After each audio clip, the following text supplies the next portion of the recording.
We have the greatest police force in all the world with the greatest scientific investigators at our disposal. How can any killer continue to beat that? In 2011, Rockstar Games introduced us to an action-adventure crime drama set in 1940s Los Angeles, shortly after World War II, where we stepped into the shoes of LAPD detective Cole Phelps as he uncovered the truth behind a series of cases. Many of these cases were based on real-world events, or at the very least inspired by, but none more infamous than the unsolved mystery surrounding the Black Dahlia murders.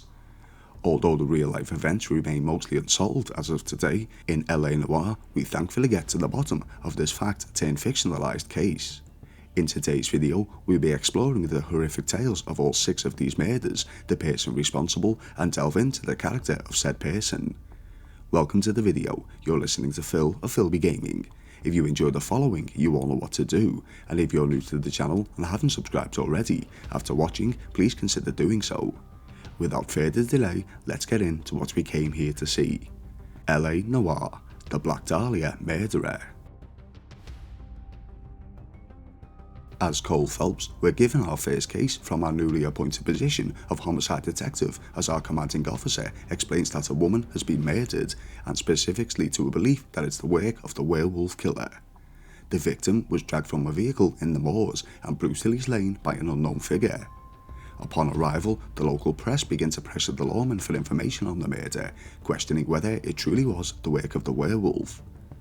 Combing the scene for clues after receiving a short briefing from an officer, Phelps uncovers several clues. A branded lipstick, size 8 shoe prints, a novelty lighter from a local bar, and of course, the victim herself. The victim, soon identified as Celene Henry, has endured blunt force trauma to her head, seemingly the cause of her demise, as well as heavy stomps to her torso.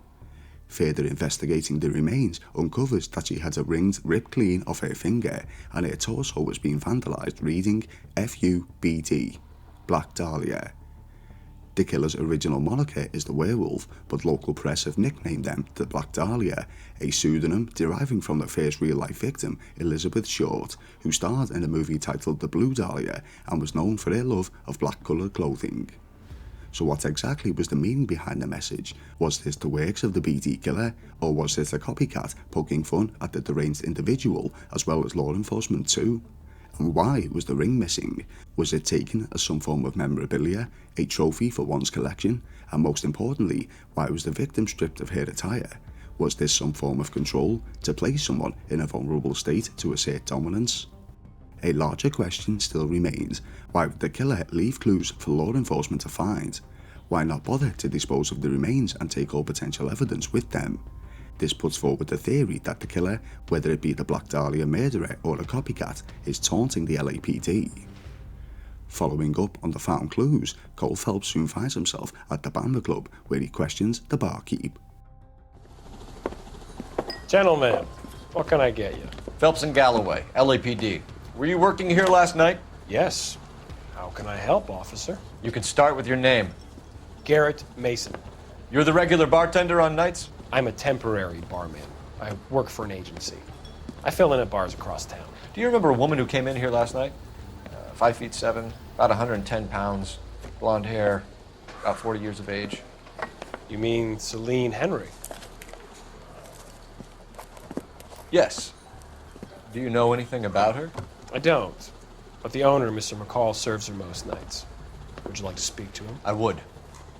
He sits at the back of the club. Wears a hibiscus. You can't miss him. Is there anything else? After Mr. Mason points us in the right direction, Phelps questions the owner of the club. From this conversation, we learn the victim was married to a gentleman named Jacob and that he had refused to pick her up from the club the night before. We also learned that she left with an unknown male that evening too. Heading over to the address of Celene, Phelps uncovers some evidence indicating the relationship between Celene and Jacob was rocky at best, and even though married, they didn't live at the same address. Finding Jacob's address jotted on a piece of paper, Phelps and Rusty head on over to question the husband. After placing Jacob into temporary custody ready for questioning, the interrogation begins. The husband admits that he ignored calls from the club owner and that he and Celene had fought the night of her murder. Phelps searches the home where he uncovers further evidence, this time implicating that the husband could in fact be the murderer. Phelps places a call to the station where he learns that Celene was assaulted, as well as the identity of the gentleman she left the bar with on her final night, one Alonso Mendez. Although it's not looking ideal for the husband, there's not enough evidence to slam him for the murder, so Phelps and Rusty pay a visit to the home of Mendez. Upon arriving at the unoccupied apartment, damning evidence is uncovered, such as the apparent murder weapon, a tube of used lipstick, the same colouring of the one used on Celene's torso, and a size 8 shoe, the same size as the one found at the crime scene. Mendez soon returns home and is surprised by the LAPD officers, and upon learning of their reasoning for being there, makes a break for it. Following a car chase through the streets of Los Angeles, Mendez is soon brought to justice and will be facing trial for the murder of Celene Henry. The case simply seems open and closed. Although Mendez is facing time for murder, allegedly copying the werewolf or Black Dahlia Murderer, the killings continue. This time, a lady named Deidre Moller, who was attacked as she stepped out of her vehicle at the Belmont High School.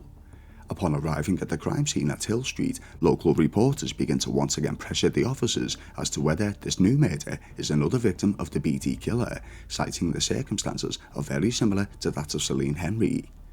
The victim, Mrs. Moller, has sustained similar injuries to that of the previous, except this time the cause of death appears to be strangulation, indicated by the ligature marks around her neck. Miss Moller has also received several heavy stomps to the chest, this time leaving a mark. Similar to Celene, Deidre has also had jewellery snatched away from her person, a wristwatch and a ring, potentially another couple of trophies for the killer. Deidre's purse has been left at the scene, and the contents contain a name badge from her workplace, as well as petty cash. This indicates that robbery was not the motive, and the killer wanted the LAPD to be able to quickly identify the victim. Visiting the home of the Moller family, Phelps finds similar evidence to the first murder, a size 8 boot. Upon questioning the Moller family, Phelps learns that the relationship between Deidre and her husband Hugo was unstable, very similar to that of Celene and Jacob. A pattern is beginning to emerge. Similar to Jacob, there's a lack of sufficient evidence tying Hugo to the crime scene, and although Phelps does find a blooded shoe out in the backyard that Hugo was trying to dispose of following the departure of the officers, it still doesn't fully implicate the man. Following a lead from the daughter of Moller's, Phelps and Rusty head on over to the Belmont High School, where Deidre was supposed to pick up their daughter, but never showed. Upon arrival, a creepy-looking individual is noticed prowling the school grounds. Trying to make an escape, Phelps soon brings him to justice and lines him up for questioning. After turning out his pockets, Eli reveals a golden butterfly brooch. Phelps recognises this as the property of Deidre Moller, something of which he learned from her daughter that she was gifted after Hugo, the husband, became violent one time. After placing Eli under arrest, Mrs. Moller's car is searched, and bizarrely, evidence is found inside the trunk of the vehicle. A bloodied pair of overalls, as well as a bloodied robe. This implements Eli for the murder, and after receiving confirmation as to the type of rope used on Deidre being the same one in the car, Eli will now face trial. With 2 men behind the bars for the murders of Celene Henry and Deidre Moller, citizens believe the streets are now much safer, but tragically the murders continue as a 4th victim is uncovered. In the back alley lies the remains of one Antonia Maldonado. Antonia too has suffered at the hands of asphyxiation, and the Black Dahlia killer, or still potentially a copycat, has left another message, this time reading, "Kiss the Blood, BD," written once again in red lipstick. The killer also left identification on the remains, as well as removing the victim's jewellery. In what seems to be a taunt aimed towards the LAPD, the killer has created a trail of evidence in which Cole Phelps must follow. A blood trail, a key, a hat belonging to Antonia, a letter addressed to the victim, and a gold-plated makeup kit. The killer wants the police to find these clues, as if he's testing their capabilities. Learning of Antonia's address, Phelps and Rusty head there to investigate. Upon doing so, we learn that Antonia was married, but separated from her husband and is filing for divorce. Phelps uncovers a photograph from the couple's wedding day in which Antonia is wearing a bracelet. This was not on her person in the alleyway. After questioning the proprietor of the home of Antonia, the detectives learned that Antonia was heading to a local establishment known as the El Dorado Bar. Upon arriving, they have some questions for the barkeep on shift. What can I get you? LAPD. Detectives Phelps and Galloway. Diego Aguilar. How can I help? You worked the bar last night? Yeah, me and a temp guy from the agency. Did you have a woman in here last night? 21 years old, Hispanic, drinking heavily? We have a lot of ladies like that in here. But yeah, I know who you mean. Antonia Maldonado. Oh, what did she do? She was murdered last night. Oh, shit. Do you know her well? Was she a regular? Hell no. She was good and tight last night, complaining about her old man. It's a story you get used to working in a bar. Can you remember what jewelry she was wearing? She had a necklace. Some kind of religious thing, I think. You know, the temp guy would have more of an idea. She took the beer he served her and cried into it all night. What time did she leave? Can't say for sure. Aside from learning that Antonia left the bar, Phelps also learned that there was a temporary barkeep on shift the night of her disappearance, something of which we've come across before. Learning the address of Antonia's husband, Angel, the detectives head on over to question the man. After dealing with Angel and his brother, Phelps puts his skills to the test in searching the apartment. He uncovers a matchbox from the El Dorado bar, a box of wine from a local supplier of fruits, and more important, a bloodied shirt. Upon questioning the neighbour too, Phelps learns that Antonia and Angel got in a heated argument the night before, leading to Angel giving chase to his wife. Back at the station, the Black Dahlia Murderer continues to taunt the LAPD, this time in the form of a letter. The contents are a caption from Prometheus Unbound, a piece written by Percy Bysshe Shelley. Phelps explains exactly what this may mean. That's why we called you in. You think it's original? Not unless he's a genius. You like this nutjob's poem? No, I like Shelley. It was written at least 100 years ago. Shelley. Sure, I knew that. You see, Finnis? I told you this lad was a bright boy. Sure, but what has it got to do with the case? Prometheus Unbound. Prometheus was a titan, a superhuman character who defied the gods to bring fire to humanity. The Dahlia guy believes he's Superman. Your guess is as good as mine. One thing for sure is that he's educated. What about the link to the Henry case? He could have got the wording from the papers. As you said, he is fiendishly clever and takes pleasure in taunting us. The BD killer wants the LAPD to believe he's much more powerful than anyone. Phelps later questions Angel Maldonado, but after understanding that he may not have enough evidence to convict the husband, places no arrest on the man, but keeps him in custody for the time being. Following up on the final lead, the detectives head to the fruit store that sold the wine. After questioning the proprietor, Clem Feeney, we learn that he is aware of Antonia and that she visited this establishment sometime very soon before her death, and with the location not being far from the crime scene, Feeney is potentially a person of interest. After answering some questions, Phelps searches the place and uncovers something he certainly didn't expect to: Antonia's missing belongings locked away in the back office. Upon realising their discovery, Feeney flees the store, only to soon be captured and taken into custody. With the evidence against Feeney, he's taken in and charged with the murder of Antonia Maldonado. Even with 3 suspected murderers now in custody, LA still is unsafe as yet another victim is uncovered, a lady by the name of Teresa Taraldsen. After a night of merriment, Teresa is followed on her way home by the Black Dahlia killer, and her fate follows the other victims. Teresa was knocked unconscious by a blow to the head before being strangled to death, same as the others. Something different this time is that Teresa's remains were left clothed, and no apparent lipstick message was left on her body. Is this another trick by the Black Dahlia killer? Is he simply taunting the officers by making things more difficult for them, keeping them on their toes? A witness statement upon being interviewed informs Phelps that a homeless gentleman was seen in the area right around the time of the victim's death, giving him a lead. Using a label in her clothing, Phelps tracks a laundromat recently used by the victim, in turn finding her home address. Upon visiting the home, the detectives have the unfortunate task of delivering the terrible news of her demise to her husband, Lars, and the couple's 2 children. After questioning the husband, Lars informs Phelps that he and his wife were at a friend's house the previous night, and after she expressed her wishes to leave, he insisted on staying out, leading to her travelling home alone. Phelps questions the husband on some evidence found in his home, such as a boat rope, similar to the one used to strangle the victim, as well as the soaking wet clothes which indicate Lars was out later than he initially stated. Phelps uncovers a matchbox for an establishment titled Baron's Bar and heads on over to question the barkeep. The barkeep knew Teresa well and informed the detectives that she left with a couple of guys in a taxi, one of whom is enjoying a drink at this very moment. Upon being approached, the suspect flees but is soon captured. He states the other gentleman, a sailor, sucker punched him and took off with Teresa. Although claiming innocence, the man is taken into custody for questioning. Locating the taxicab used by Teresa and the two gentlemen, Phelps learns the sailor and the victim travel to a further establishment to go out dancing. Soon after, Phelps receives a call from dispatch stating the sailor has turned himself in for questioning, claiming his innocence. The sailor claimed that he and Teresa got on the bus back home, but he continued on after she got off. After finding the bus driver driving on his route, he confirms the sailor's story. Cole Phelps has only one lead left, the camp inhabited by the homeless.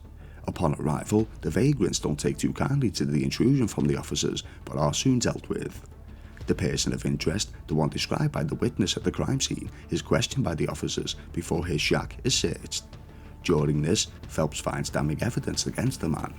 A ticket from the ballroom Teresa and the sailor visited, as well as a triple braided rope covered in blood, similar to the one used to strangle the victim. After being taken into custody, the vagrant is charged with the murder of Teresa Taraldsen. Tragically, there's one more victim to come, Evelyn Summers. Whilst roaming the train tracks intoxicated, the Black Dahlia killer strikes again, right after stalking his prey from the shadows. Before heading to the crime scene, the captain informs Phelps that he may have a lead on an older case. Someone has pawned Deidre Moller's ring at a local pawn shop. Upon questioning the clerk, he gives a description of the person to do so. What have you got on the guy who brought these in? Goes by the name of Percy B. Shelley. Gave an address. 15 Poland Street, London, Tulare County. Can you give us a description of the man who pawned these rings? Not sure. Medium height, medium build. Dark hair, I think. Sorry. He just had one of those forgettable faces. We'll be in touch, Mr. Bremner. Still, with not much to go on, the detectives head to the victim, Evelyn Summers. Evelyn too has suffered blunt force trauma to the head, as well as signs of strangulation, the telltale signs of the Black Dahlia killer. And once more, the victim's jewellery had been forcefully removed, a trophy for his kill. We learn that Evelyn was a vagrant, living rough, and was heavily intoxicated at the time of her death. Nearby, Phelps finds evidence in the form of a torn personal letter and a business card providing the victim's details, as well as a matchbox for a local tavern, Mensch's Bar. A local creep who discovered the remains, Ferdinand, pickpocketed the victim, helping himself to a lipstick, the same brand and colour used on most of the victims. Phelps uses an address found in Evelyn's belongings to identify a local liquor store, where soon he and Rusty investigate. The owner, a Mr. Robbins, informs the detectives that Evelyn used his back office to rest some nights, citing he felt for the girl. Rifling through her personal items, Phelps uncovers a couple of new leads, a bowling alley, an award from Keystone Film Studios, and a book personally signed by one Grosvenor McCaffrey. Upon questioning the store owner, Phelps learns that Evelyn had a close friend, but she idolised this McCaffrey character. With two leads, Mensch's Bar and the bowling alley, the detectives head to the first in search of answers. Firstly tackling the bar, we learn that McCaffrey is a patron. Upon questioning, the patron claims that the book signed by himself, the one uncovered within Evelyn's belongings, was actually stolen from him by the victim. Without much more to go on, Phelps and Rusty head back to the station, where some new evidence has arose. What's this about, Captain? Ray and Mal have some concerns over the Henry and Moller cases, which I don't want aired outside of this room. The evidence is solid, Captain. I agree, Rusty. It's just that corpses keep piling up. Copycats. I've been banging the same drum. But the notes and the lipstick messages. Evelyn Summers, Cartel Classic Carmine. Each woman, same brand, same color. Teresa Taraldsen didn't have a lipstick message. Technically, you're right, Rusty. She didn't have any lipstick, but she did have a message. We found it beneath her dress, scraped with a sharp stick. What did it say? You sure you want to know? Ray? As far as we can be sure, it said, That's one way of looking at it. So we learned that the fifth victim, Teresa Taraldsen, did in fact have a message upon her person, but why hide it? Was the BT killer simply testing the detectives? Following the conversation, the detectives head to the next lead, the bowling alley. After questioning the clerk, they spot a young man making a break for it after noticing their presence. The duo capture the fleeing man and soon discover this person was Evelyn's close friend. Taking the man into custody, it was time to revisit the McCaffrey angle. After learning of his home address, Phelps visits the home where they once again find damning evidence. The other half of Evelyn's letter, a bloody shirt and a tire iron soaked in the victim's blood. Upon locating McCaffrey on the roof of his home, Phelps gives chase before apprehending the man. Bouncing back and forth between McCaffrey and James Tiernan, Evelyn's friends, the pair continue to blame one another for the victim's murder. Phelps, backed by the evidence, lays the charge on Grover and McCaffrey, placing him behind bars. Although the murders have subsided, the Black Dahlia isn't finished taunting the LAPD. He sent a few more items of evidence to the station, a letter taunting his whereabouts as well as further writings of Prometheus. The LAPD detectives collectively agree that the men arrested beforehand have been framed and that they must stop the BD killer at all costs. Using the clues given, Phelps closes in on a deranged individual. First heading to Perishing Square, Phelps uncovers not only a further letter indicating another location, but the social security card of Elizabeth Short, the Dahlia's first victim. From there, Phelps and Rusty followed the trail, taking them to the likes of the Hall of Records, a public library, the Westlake Tar Pits, an arts museum and a movie set, each one providing an encrypted letter revealing the next location, as well as evidence of each victim. These include Deidre Moller's wristwatch, Antonia Maldonado's medallion, Teresa Taraldsen's missing shoe, Celene Henry's ring, as well as Evelyn Summers too. Each location proves dangerous for Phelps, as if the Black Dahlia killer is not only testing his mind, but his physical abilities too. He wants to know if the LAPD detective can match him. The final letter, found at the abandoned movie studio, leads Phelps and Rusty to the hideout of the madman, where the trio have a showdown.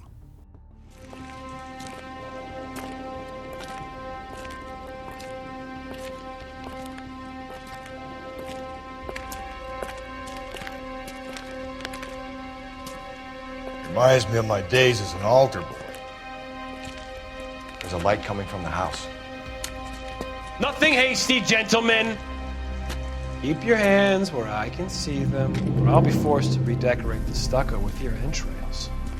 We're from the LAPD, sir. I'm gonna tell you only once to lower your weapon. The LAPD, you say? Is it really possible you could have found me after all this time? How interesting. Put down the gun, shitbird. Last warning. This boorish ignoramus could never have found me. It was you, wasn't it? Do you remember me, detective? The temp bartender. Yes, you found me. You know what I'm capable of, and yet you walk in here like lambs dressed for the slaughter. We'll see about that.